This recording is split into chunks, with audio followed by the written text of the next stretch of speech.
ହେଉଛି ପ୍ରଭୁଙ୍କ ଉଦ୍ଦେଶ୍ୟ। ଜଗନ୍ନାଥ ମହାପ୍ରଭୁଙ୍କୁ ନିବେଦନ କରି ଭକ୍ତ କହୁଛି, ପ୍ରଭୁ ମୁଁ ଜଣେ ପଣ୍ଡିତ ଭାସି ଯାଉଅଛି, ମୁଁ ଜଣେ ପଣ୍ଡିତ ଭାସି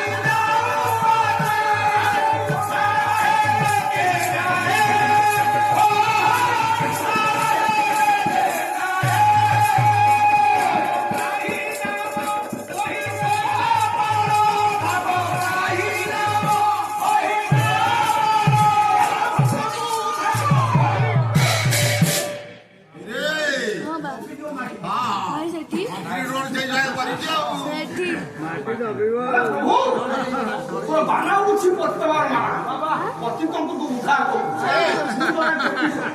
ମୁଁ ଜଣେ ଦୁଃଖୀ, ମୁଁ ଜଣେ ଦରିଦ୍ର ଫାସି ଯାଉଅଛି, କଣ ଉଦ୍ଧାର ପାଇପାରିବୁନି? ପୁରା ଭକ୍ତ ବତ୍ସଳ, ପୁରା ଦୀନ ବନ୍ଧୁ, ପୁରା ଭକ୍ତଙ୍କୁ ଉଦ୍ଧାର କରୁ। ପ୍ରଭୁ ଭକ୍ତଙ୍କୁ ଉଦ୍ଧାର କରନ୍ତି। କେତେବେଳେ କୋଉଠି ସବୁ କୋଉ ଭକ୍ତଙ୍କୁ ଉଦ୍ଧାର କରିଛନ୍ତି ଖାଲି କହିଦେଲେ ହେଇଗଲା, ପ୍ରମାଣ ଦରକାର।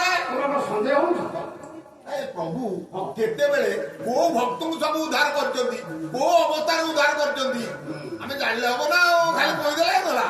ମୁଁ କହିବି ମୁଖରେ ବାସୁକି କହିପାରିବେ ନାହିଁ, ଚତୁର୍ମୁଖରେ ପଣ୍ଡିତ ବ୍ରହ୍ମା ବି କହିପାରିଲେ ନାହିଁ। ଭଗବାନ ଶଙ୍କର ନେତି ନେତି ଜପ କରୁଛନ୍ତି, ପଞ୍ଚମୁଖରେ କହିପାରି ନାହାନ୍ତି। ମଣିଷ ବା କଣ କହିବ? ଭକ୍ତ ହବ ନା ଭଗବାନ ହବ? ମୁଁ ଭଗବାନ ହେବି। ଆଉ ମୁଁ ଭକ୍ତଙ୍କୁ କୋଉଠି କେତେବେଳେ ଉଦ୍ଧାର କଲି ମୁଁ କହିବି ଆପଣଙ୍କୁ। ଆଉ ତୁମେ ଭଗବାନ ହବ, ମୁଁ ଭକ୍ତଙ୍କ ତରଫରୁ ପଚାରି କୋଉ ଭକ୍ତକୁ ଉଦ୍ଧାର କର କାହିଁକି?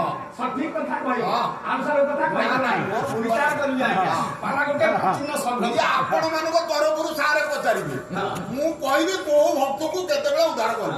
ଭଗବାନ କହିବନି, ଭଗବାନ ଠାକୁର କାହାକୁ ସବୁ ଉଦ୍ଧାର କରେ? ଓଡିଆ ସାହିତ୍ୟ ଆଜିକାଲି ପାଲା ପଣ୍ଡିତ ଏମିତି ଭାବରେ ପହଞ୍ଚିଗଲାଣି, ପାଲା ଗାଇବା କଷ୍ଟ ହେଲାଣି ଆମମାନଙ୍କୁ। ଦି ଜଣ ହିନ୍ଦୀ ପିଲା ନହେଲେ ପାଲା ହେଇପାରିବ, ଝିଅ ପିଲାଟି ଆସିଲେ ବହୁତ ସମାଗମ ହବ। ତମେ ଝିଅ ପିଲା ଆଣୁନ, ଆଉ ଆମ କୁନିକି ଛାଡି କୁନି ତମ କୁନି କିଏ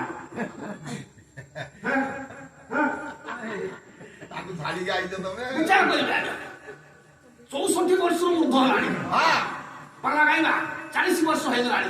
କଳା ସମୁଦ୍ରୀ ବଳରାମ ଚୋରୀ ଜଗନ୍ନାଥ ବେହେରା